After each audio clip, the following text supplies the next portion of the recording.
ಕುರ್ಚಿಗಾಗಿ HDK ಕೇಸರೀಕರಣ ಹಿಂದೆ RSS ಬಗ್ಗೆ ಏನ್ ಹೇಳಿದ್ರು ನೋಡಲಿ.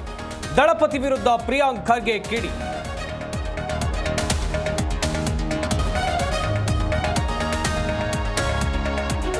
ಬಯಲಾಗ್ತಾ ಇದೆ ಕ್ರೂರಿ ಮಹೇಂದ್ರನ ಬಣ್ಣ. ತನ್ನದೇ ಪ್ರಿಸ್ಕ್ರಿಪ್ಷನ್ ಬರೆದು ಅನಸ್ತೇಷಿಯಾ ಖರೀದಿ. ಖಾಕಿ ಸ್ಫೋಟಕ ಸತ್ಯ ರಿವೀಲ್.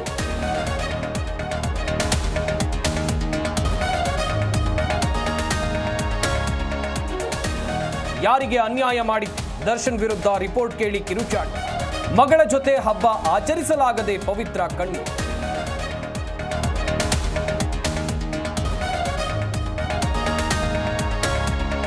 ಮಾವೋವಾದಿ ನಕ್ಸಲರ ನಿರ್ಮೂಲನೆಗೆ ಕ್ರಮ. ನಕ್ಸಲ್ ಪೀಡಿತ ಜಿಲ್ಲೆಗಳಲ್ಲಿ ಅಭಿವೃದ್ಧಿ ಕಾರ್ಯ.